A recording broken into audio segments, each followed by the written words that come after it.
I would like to welcome you all to His Holiness Chandramauli Maharaj's daily online class. Thank you all for joining. My humble obeisances to you all. All glories to Srila Prabhupada. Hare Krishna Mataji. My humble obeisances to you all. Glories to Srila Prabhupada. So today we will be starting the 16th chapter of the first canto of Srimad Bhagavatam. Hare Krishna.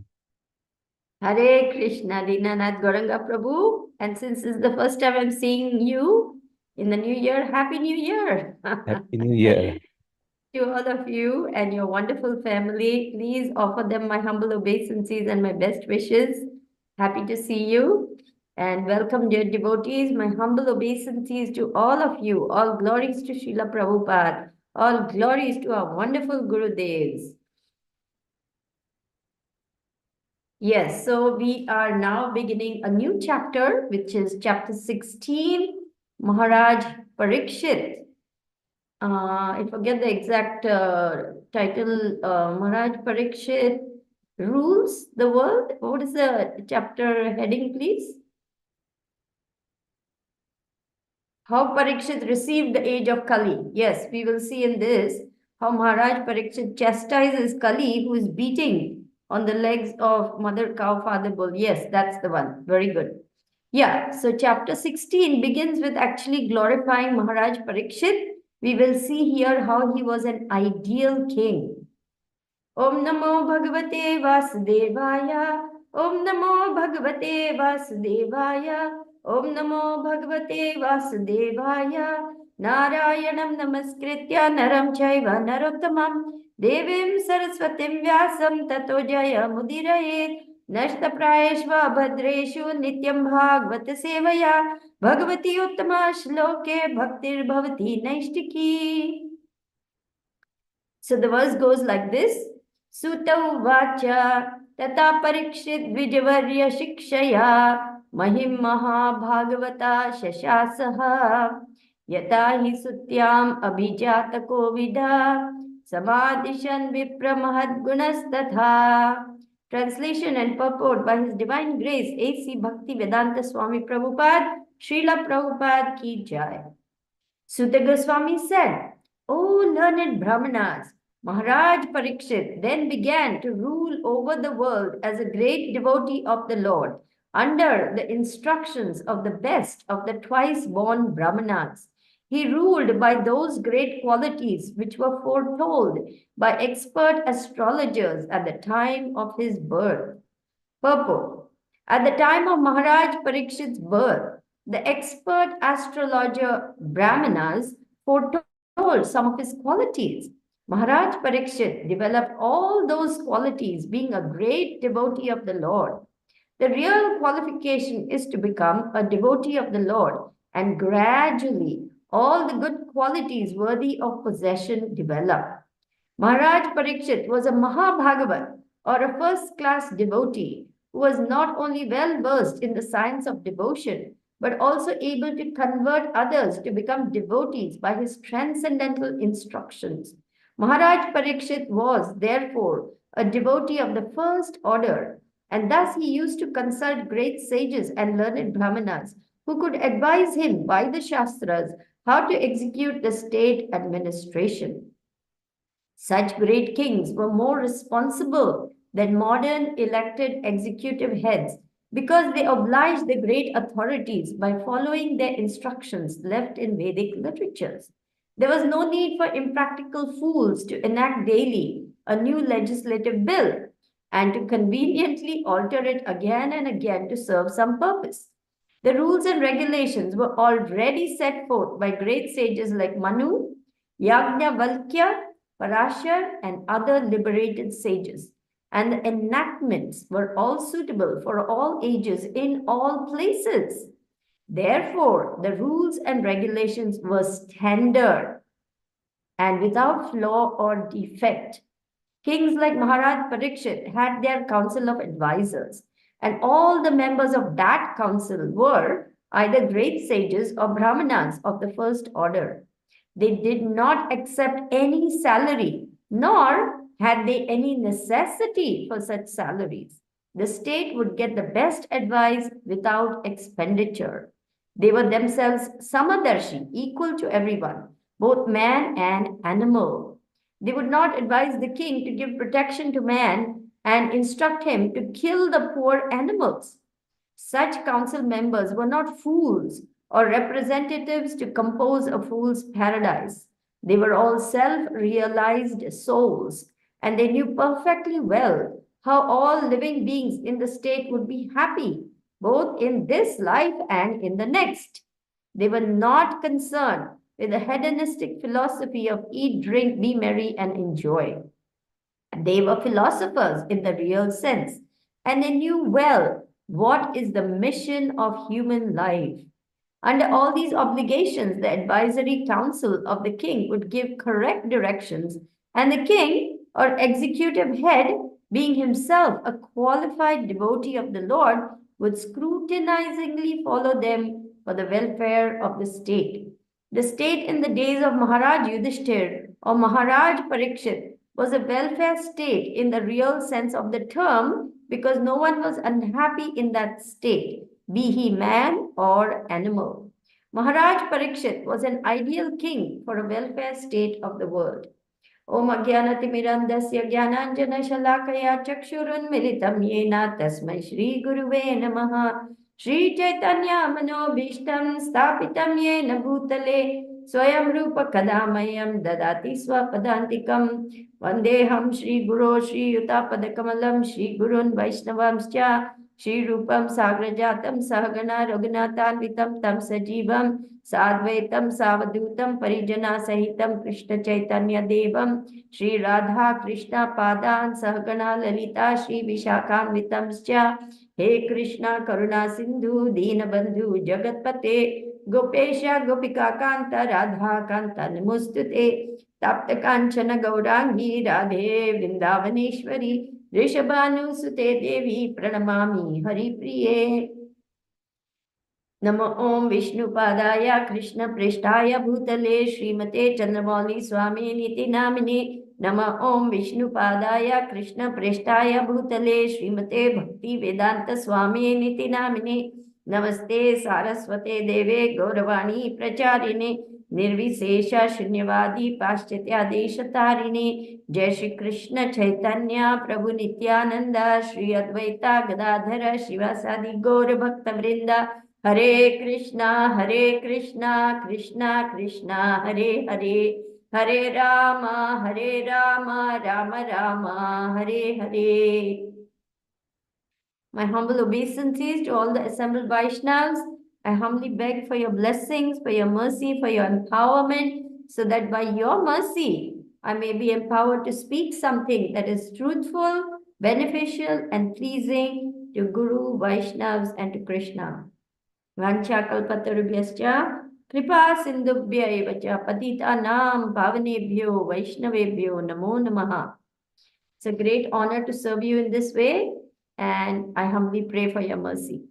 So here we are seeing a very wonderful description of Maharaj Parikshit's reign.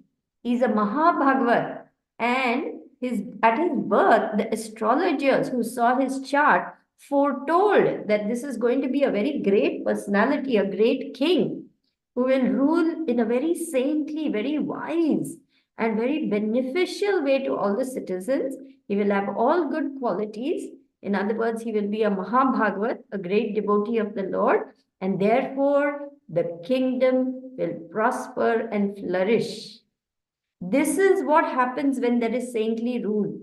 When there is saintly rule, all the living entities in that kingdom become joyful. It's not that only the human beings are happy and the animals suffer. No, every part of the kingdom is given due attention, and every part of the citizenry, as well as the animals, birds, trees, bushes, cows, all living entities become happy because the laws of God are being followed. On the other hand, when there's demoniac rule, all hell breaks loose. All hell breaks loose. Everything, it becomes destroyed. All good qualities go under, go south, as they say. And people suffer tremendously not just people, animals, the vulnerable sections of society, especially children, women, the elderly, the cows, and the brahmanas. All these classes of people who need protection don't have any protection. And when demons rule, the common people suffer because they're harassed and exploited. So, therefore, it is so essential for people to be ruled by a saintly ruler because people are innocent. They're like children. And so, a proper Kshatriya king who is well trained in the art of state welfare as well as trained in the science of Krishna consciousness is absolutely essential for the well being of all the members of that state. For example, in Bhagavad Gita, 4th chapter, I think first or second verse, Evam parampara praptam imam raja shayo vidyu. Let's go to 4.1 and 4.2. Dinanath Prabhu, if you will kindly allow me to quote, let's go to 1 first and then we will go to 2. Chapter 4 of Bhagavad Gita, verse 1. There we go. Transcendental knowledge, verse 1. Shri Bhagavan Uvacha imam vivasvate yogam proktavan aham avyayam vivasvan manave praha manur ikshvakave bravet. The personality of Godhead, Lord Shri Krishna said, I instructed this imperishable science of yoga to the sun god Vivasvan, and Vivasvan instructed it to Manu, the father of mankind, and Manu in turn instructed it to Ikshvaku. So, yeah, I'm going to read out the second line. The kings of all planets are especially meant for the protection of the inhabitants. And therefore, the royal order should understand the science of Bhagavad Gita in order to be able to rule the citizens and protect them from material bondage to lust.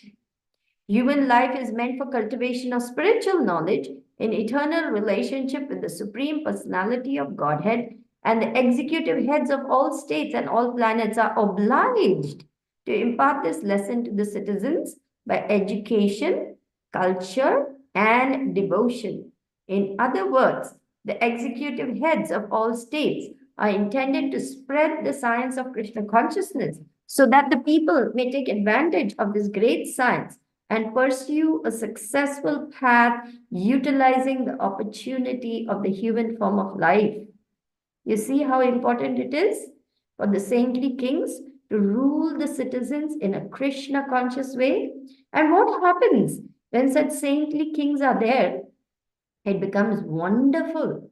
It becomes a beautiful, prosperous, flourishing place where the laws of God are being followed, and therefore all the citizens become happy. Not just the citizens, all the cows become happy. There's abundance, there's prosperity, there's health, there's positivity, there's a sense of progressing towards the goal of life, which is self-realization. And all the branches of society, the Brahmanas, Kshatriyas, Vaishyas, Shudras, are performing their duties very nicely. It is a Daivi Varnashram society in which everyone has his place, everyone has his responsibilities, but everyone is also respected for what they do, and they all proceed towards the goal of life, which is Krishna consciousness. So let's look at this beautiful description of Maharaj Parikshit's rule. The verse begins like this. During the reign of Maharaj Yudhishthir, the clouds showered rains, the cows were... let's go to Srimad Bhagavatam, Canto 1, Chapter 10, I believe. Maybe verse 3 or 4, something like that. Let's try 4. 1, 10, 4. There's a very beautiful description of Maharaj Parikshit's rule and how his rule brought about such prosperity, happiness, and peace in the kingdom. Yeah, there we go. During the reign of Maharaj Yudhishthir, the clouds showered all the water that people needed. The earth produced all the necessities of man in profusion. Due to its fatty milk bag and cheerful attitude, the cow used to moisten the grazing ground with milk. Huh? See over here. Let's go to sentence 3. During the regime of Maharaj Yudhishthir, all over the world, there were regulated rainfalls. When the Lord is obeyed by the king and the people under the king's administration, there are regulated rains from the horizon, and these rains are the cause of all varieties of production on the land. Not only regulated rains help ample production of grains and fruits, but when they combine with astronomical influences, there's ample production of valuable stones and pearls. That means the earth yielded gems. Grains and vegetables can sumptuously feed a man and animals, and a fatty cow delivers enough milk to supply a man sumptuously with vigor and vitality.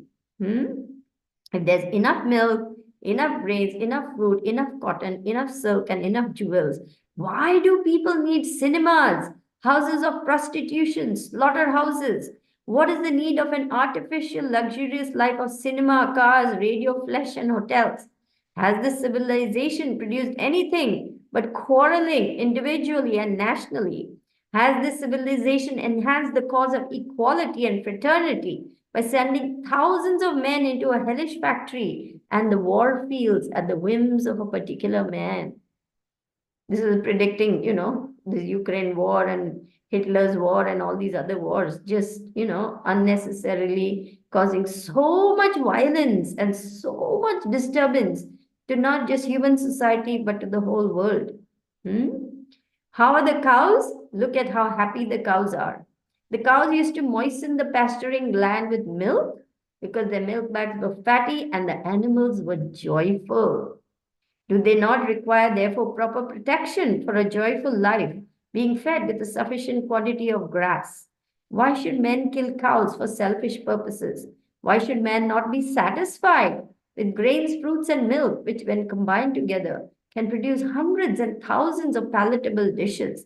Why are there slaughterhouses all over the world to kill innocent animals? Maharaj Parikshit, grandson of Maharaj Yudhishthir, while touring his vast kingdom, saw a black man attempting to kill a cow.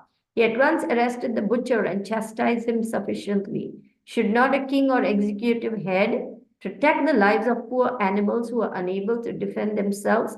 Is this humanity? Are not the animals of a country citizens also? Then why are they allowed to be butchered in organized slaughterhouses? Are these the signs of equality, fraternity, and non-violence? You see how Prabhupada is so emphatic. Therefore, in contrast with the modern advanced civilized form of government, an autocracy like Maharaj Yudhishthir is by far superior to a so-called democracy in which animals are killed and a man less than an animal is allowed to cast votes for another less than animal man. So, yeah, let's go back to the verse that we are actually reading from, which is Srimad Bhagavatam 1:16:1. And here we can see how the king was advised by a wise council of ministers, not by fools who don't know anything and keep on changing the laws every now and then on some whim or fancy, coming up with something new, which doesn't change the welfare of the citizens at all, but is formulated to fill their own pockets. Sorry, just give me 1 minute.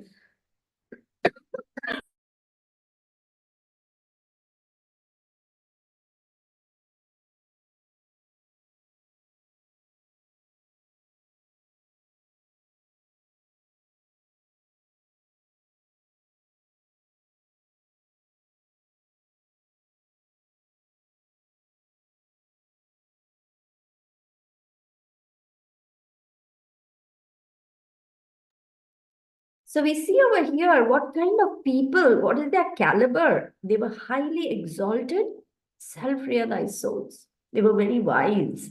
They knew the laws of God. They knew the Vedic scriptures. They knew the value of the human form of life.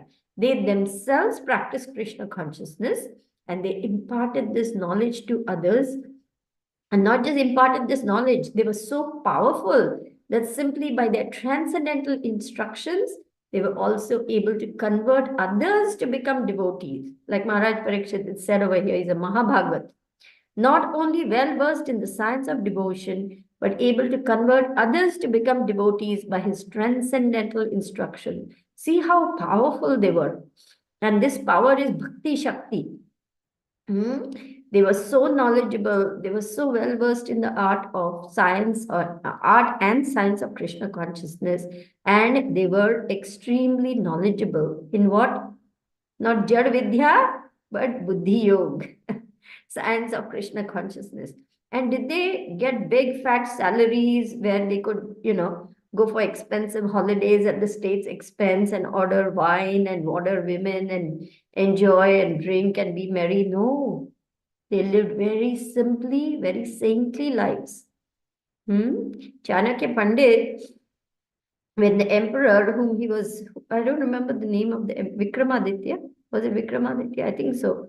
When he offered him a big palatial house, he said, no, make me a little bhajan kutir on the banks of the river and I'm going to stay over there. He was so particular not to spoil his pristine lifestyle with hedonistic philosophy. So this is how they were. They were untouchable by what to say, material enjoyment. They had no desire to gratify their senses, and the state would take care of these qualified brahmanas. They had no need to get a job, go to work, make money, worry about bills. No, it was the king's duty to take care of them, and he did that.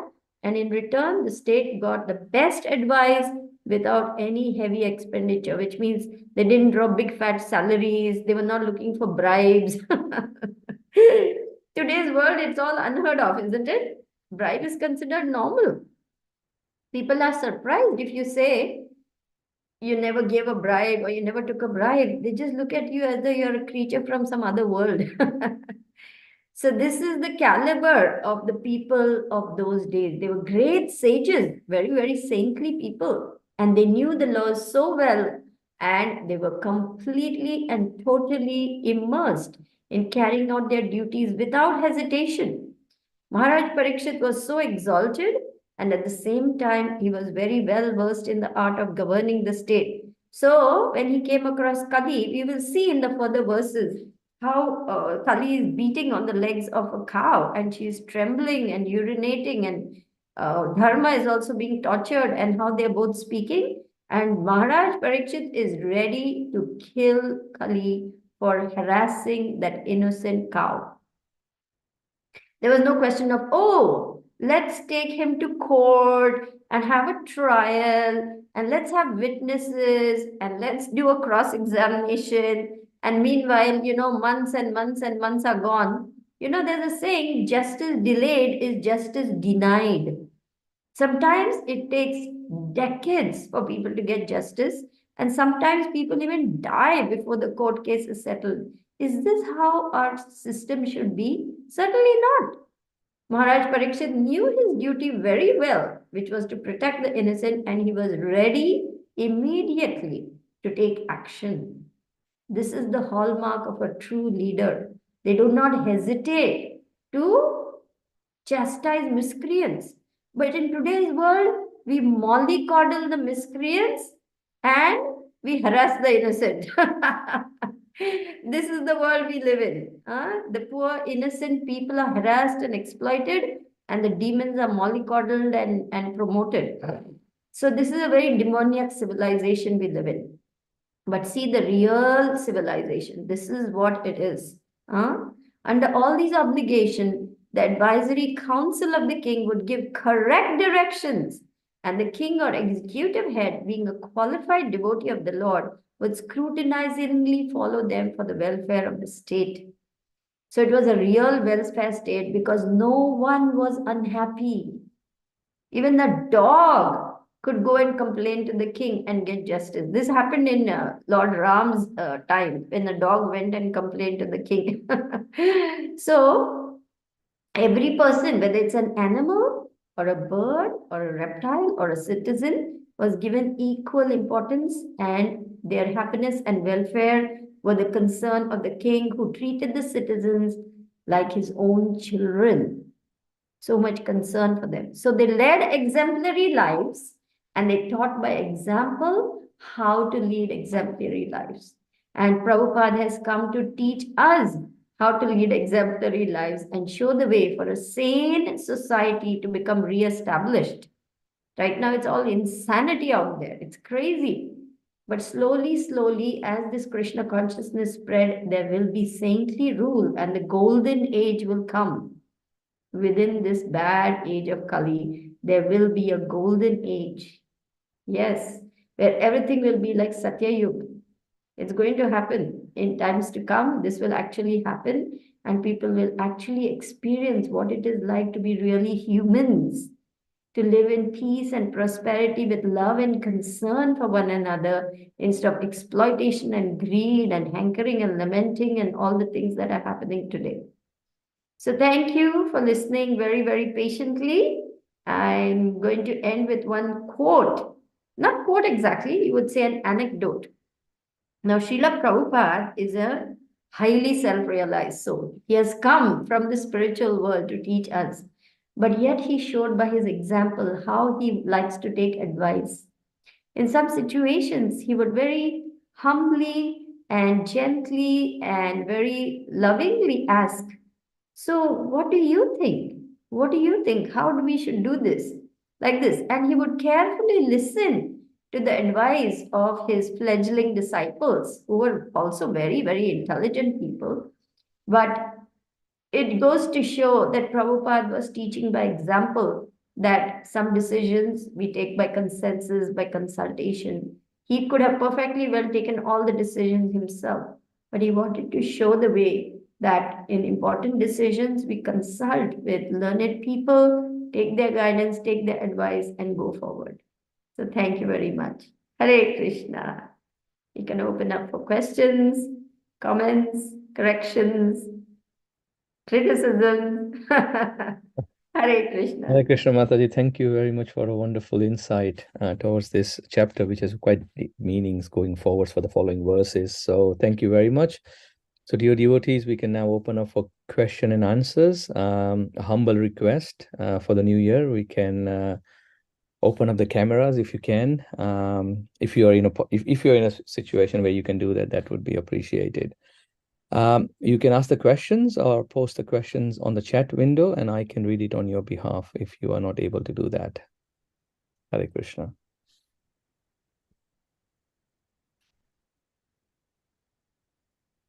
Silpesh Prabhu, please go ahead. Hare Krishna Mataji, please accept my humble obeisances. All glories to Guru Maharaj, all glories to Prabhupada. Please accept mine, Shilpesh Prabhu. All glories to Srila Prabhupada. All glories to Gurudev. By the way, Gurudev just left Mayapur today morning at 11. Where is he gone to?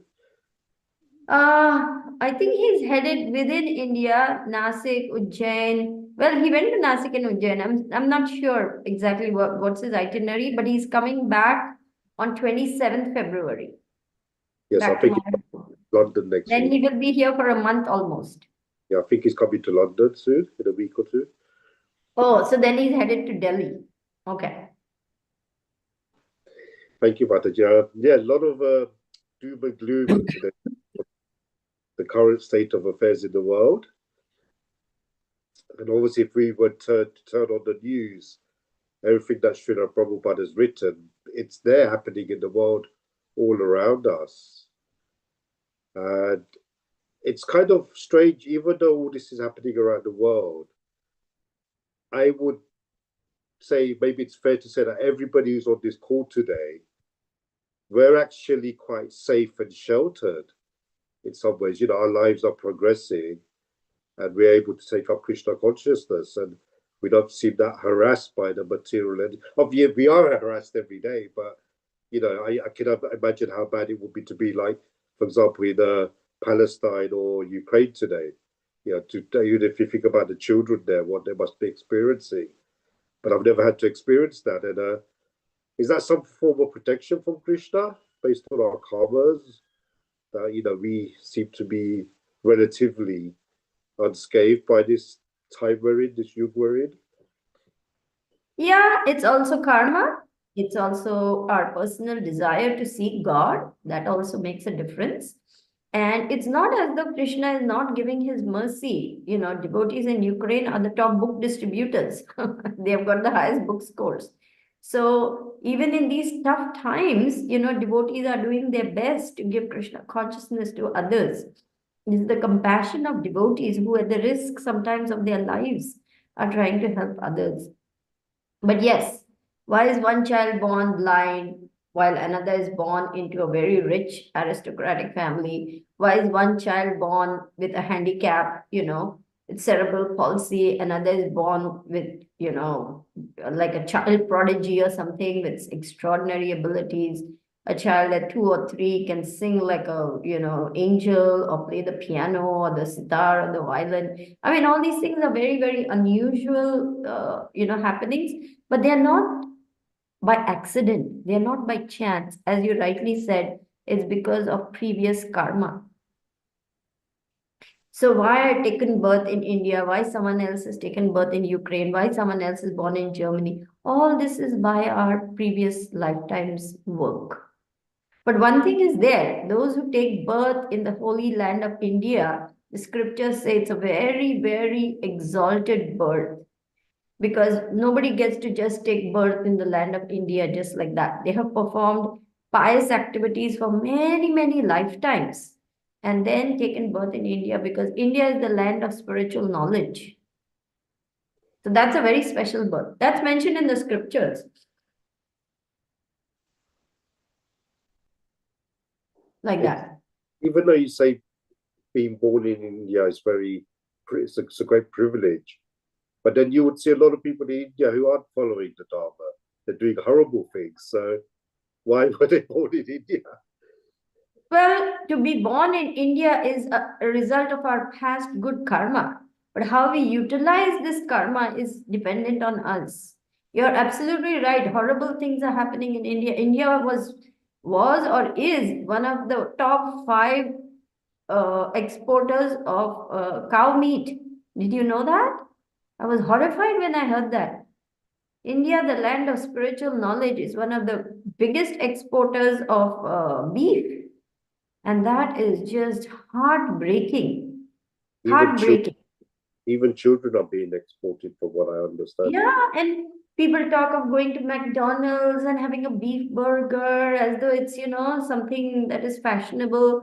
And people adopt all these Western, you know, lifestyle of going to pubs and drinking and partying the night away and all these things. This is very sad. And Indians themselves are losing their culture. Prabhupada pleaded once when he went to Canada, he was addressing a group of Indians and he said, please don't lose your culture. Please don't lose your culture. But this is the sad situation. Indians are aping the West, accepting those values and those, I don't know whether you want to call it values or misvalues or what, but they're just trying to blindly ape the West, lose their own culture. And it's a very, very difficult time, you know, all the world over. That's why Lord Chaitanya has come to change all this, to turn everything around. And he sent his commander-in-chief, Srila Prabhupada, to make a spiritual revolution happen. Haribol, yes, Raj Prabhu is dancing away. Yes, Prabhupada has come to change the world. He has a big dream. He has a dream that the whole world will become Vaikuntha and there will be no more problems. He said that if people become Krishna conscious, the whole world will become Vaikuntha and there will be no more problems.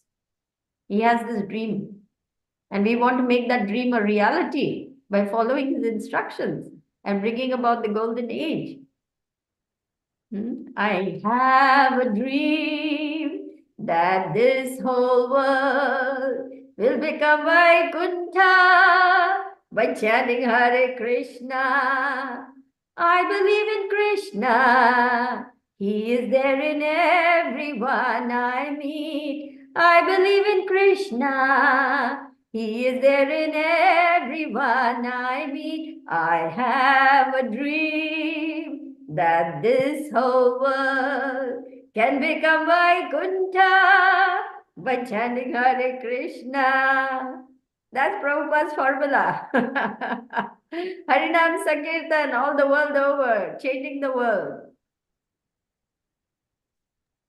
Thank you, Mataji. Thank you. Very nice. Thank you for cheering up with your song.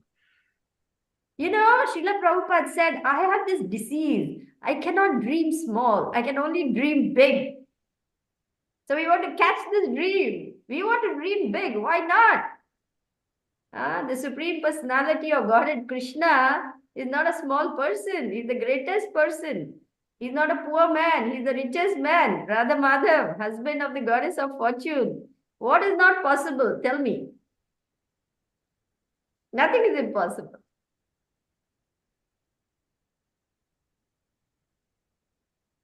Hare Krishna. Thank you. Namrata Mataji, you have a question. Please go ahead. Thank you, Prabhu. Hare Krishna, my humble obeisances, all glory to Srila Prabhupada, all glory to dear Guru Maharaj, all glory to the wonderful devotees. Hare Krishna, please accept mine. All glories to Prabhupada, all glories to Gurudev, all glories to the Vaishnava. So my question is, today you talked about, can you hear me properly? I'm audible? Yes, Yeah. you are. Okay, thank you. So today you talked about the civilization which doesn't need any movies and cinemas and prostitute houses and all that. So I had a question relating to that. So in Canto 1, chapter, We have missed you, Mataji. You got disconnect the audio. If you can repeat. Thank you. yeah, can you hear me now? Yes. Yeah. So Canto 1, chapter 11 and verse 19.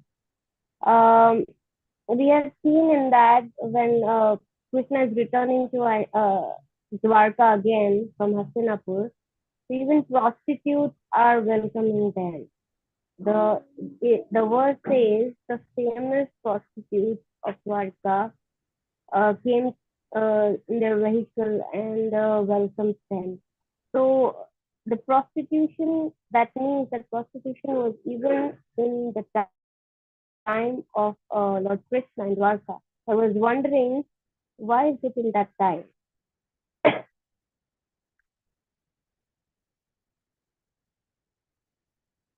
You are on mute, Mataji.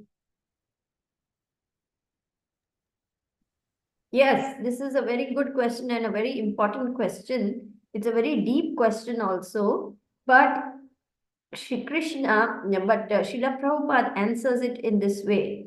He says that in every class of society, there will be men who will go astray, who will go and seek illicit sex. And in order not to cause disturbance to the society, that means instead of preying on others' wives, others' sisters, and so on, there will be a class of women who will engage in this kind of work, so that for such men there is a availability of this illicit sex. So this was why the prostitute as a class was there in society. But it also goes on to say some of the prostitutes were very great devotees of the Lord.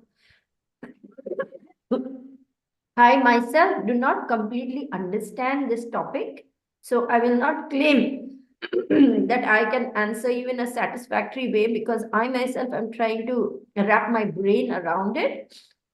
But Srila Prabhupada's explanation is that for this class of men, there were the prostitute class of people in society. Is that any way helpful? I'm a little bit unclear because Yeah. we have 4 regulative principles in which this is one of the major things, and little contradiction is going on. Yes. I think this question is best asked to Guru Maharaj, who can give you a completely satisfactory answer, because it's a very, controversial as well as very provocative topic, that how can prostitutes exist in Krishna's time? Why were prostitutes there? Because prostitution is not considered a very noble profession, an ignoble profession. And why were they, present in those days when Krishna himself was on the planet? It's a very good question. And I think all of us would benefit if we heard it from Guru Maharaj's lotus mouth, the answer. Let's address it to Guru Maharaj. Yeah, fine. Yeah. Thank you. Thank you. Hare Krishna. Hare Krishna. Mataji, I have a question. Mm-hmm. The verse indicates how the administrative orders, the heads should be guided by qualified brahmanas. Mm-hmm. And generally also we see that, Krishna, one of the reasons that Krishna comes is to protect the cows and the brahmanas and the devotees, but, brahmanas are mentioned many, many times. In this age, it's very difficult to understand who is a brahmana and who is not a brahmana, let alone, so Vaishnavas, I'm talking about brahmanas here. Now, in the current dealing and the current state of affairs that we find ourselves in, particularly when we go to dhams and things like that, we try to apply our intelligence of discrimination, trying to see who's genuine, who's not genuine, but it's quite risky because you might create offenses to a genuine person sometimes. So how do we approach those things? Because, Krishna loves the brahmanas. He hails them in the highest regards, and our age of Kali is full of hereditary brahmanas coming from families without qualifications. Right. So sadhus, or the saintly persons, are distinguished by their qualities. So Srila Prabhupada said, I'm creating a class of brahmanas. I'm giving society a head, because right now you're headless. So therefore he trained all his disciples in the art and science of Krishna consciousness, making a group of people who are very well versed in the scriptures. So if we want to really learn, we have to approach these saintly people who are practicing Krishna consciousness and who are teaching Krishna consciousness, who have the reputation of being sadhus. That means they're peaceful, they're self-controlled, they're virtuous, they're steady, and they are completely and totally dedicated to the welfare of others, to the whole society at large, by leading exemplary lives and practicing Krishna consciousness in an exemplary, visibly exemplary way. That means you see a lot of holy people, they come for Mangalarti, they chant their rounds, they do all their daily sadhana, worship, bhajan, they give exemplary classes. We learn so much from these great souls. So we can feel confident, yes, these are sadhus and we can learn from them. But Mataji, that is, if we are in a Vaishnava environment, if we are in ISKCON environment, then yes, you can distinguish them because we are devotees, Vaishnavas. I'm talking about the Brahmanas who are, yes, a Vaishnava is also a Brahmana, that by default. But I'm referring specifically to Brahmanas who are, how do you distinguish between an authentic Brahmana? And you cannot. And it's challenging, especially when you go to dhams and places like that. So that's where the challenge is. Yes. Well, those who claim to be hereditary Brahmin, that means I'm a Brahmana because my father is a Brahmana, my grandfather is a Brahmana, and so on. Prabhupada said they put a 2 pies Brahmin thread and they drink and they call themselves Brahmana. I'm Brahmana, I'm Brahmana. Who is a Brahmana? One who knows Brahman is a Brahmana. Prabhupada said that. So, one who is actually learned in the scriptures, who is practicing and living his life according to the scriptures, that just because I'm born in a Brahmin family, I may be a Vaishya. I may be having Shudra qualities. In fact, in Kali Yuga, Kalau Shudra Sambhavaha, because nobody performs the Garbhadan Samskar, because there are no purificatory rites, all of us, it is said, are born at the level of Shudra. So it's only by the mercy of the pure devotee that we can become purified, qualified, and then our natural propensities. Maybe I'm, having a lot of Vaishya tendencies, but then now I can use them in Krishna's service. Nobody stops you from being a very good businessman or a banker or a agriculturalist and so on. Similarly, if I have an inclination for academics, for studying, for reading, for teaching, that qualifies me as a Brahmana. I can use those tendencies in Krishna's service. So, yeah, we don't go by hereditary Jati Gosani and, I come from, the Sparta Brahmins especially. They claim they are the only Brahmins. They come from Brahmin family. But what is their lifestyle? What are they practicing? Who is their guru? What is the sampradaya they are following? What scriptures are they reading? What is their personal sadhana and bhajan? Prabhupada said, bhajan karo, sadhan karo, murtya janle hoy. Means you do all bhajan, sadhan, or you claim to do all bhajan, sadhana, this, that. But at the time of death, all that will be tested.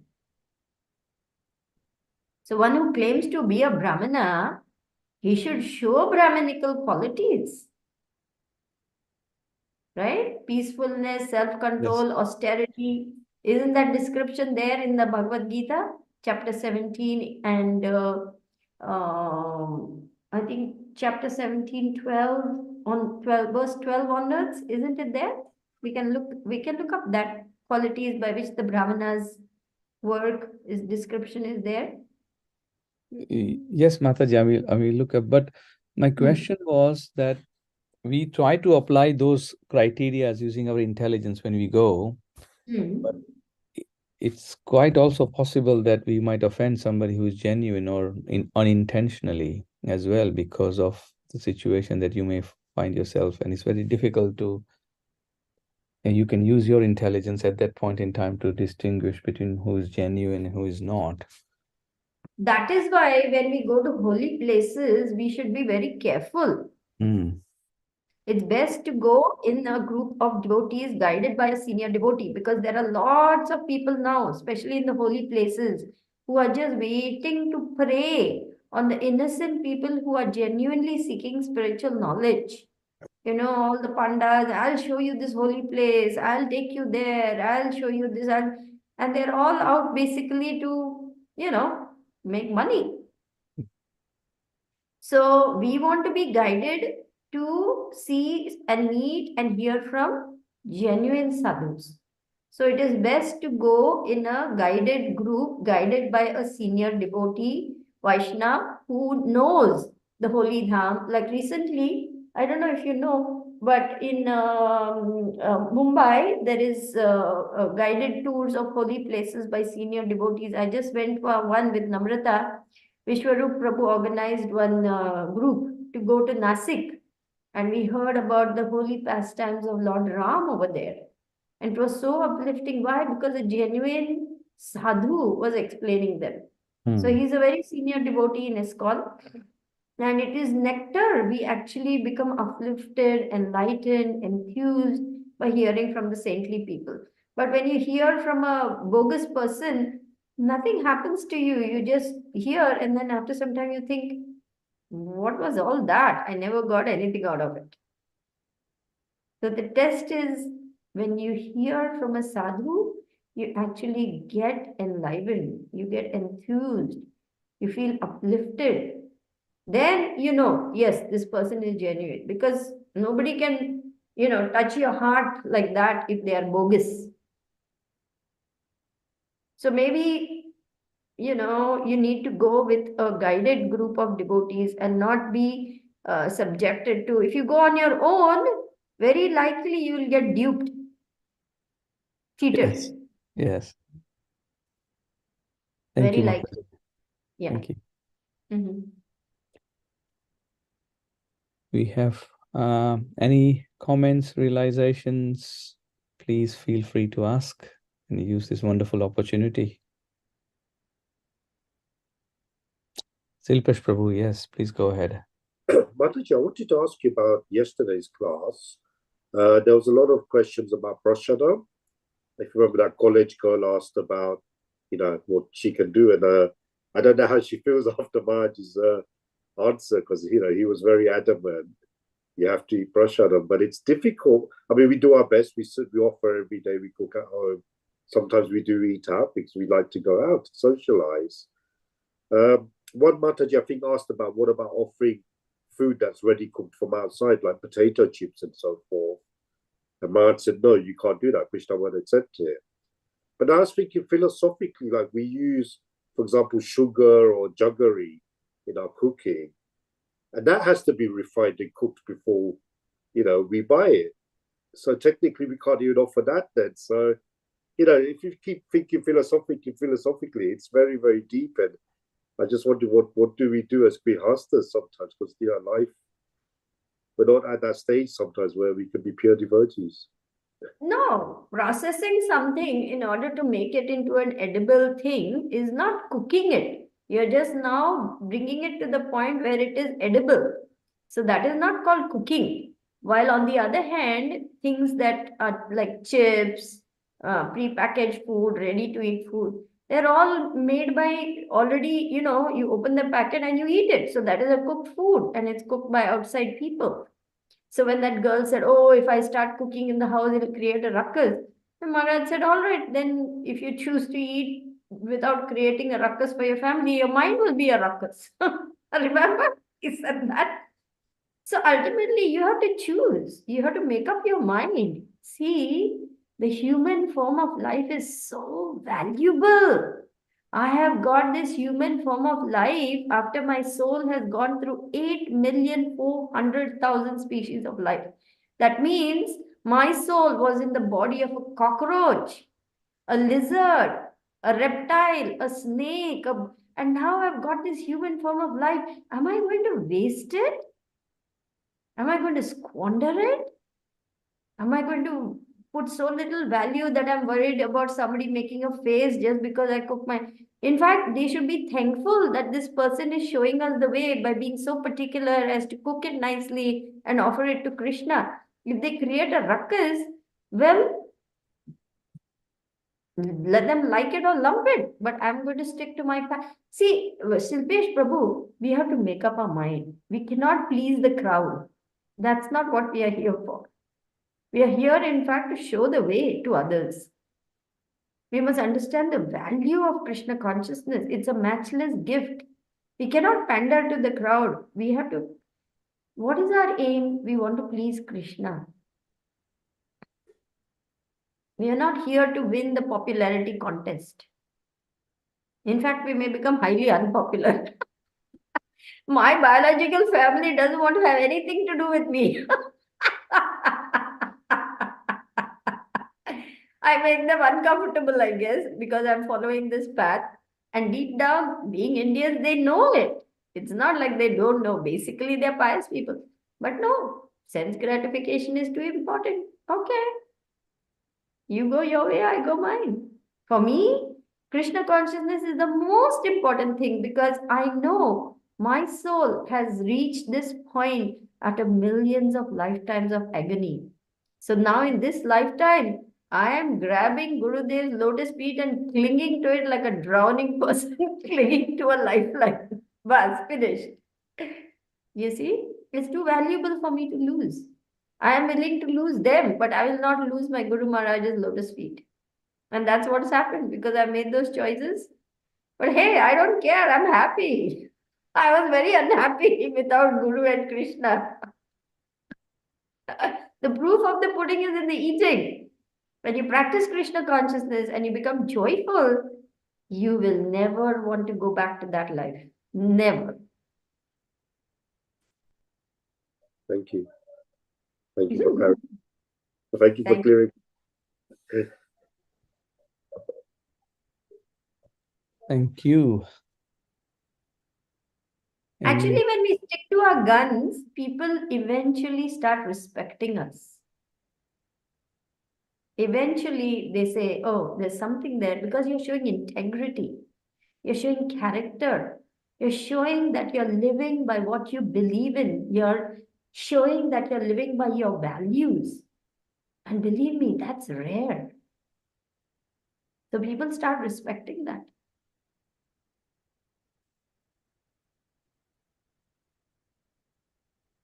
Okay?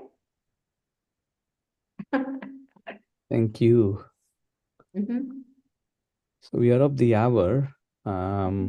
If there's no further questions, comments, if you are okay, Mataji, we can conclude the call.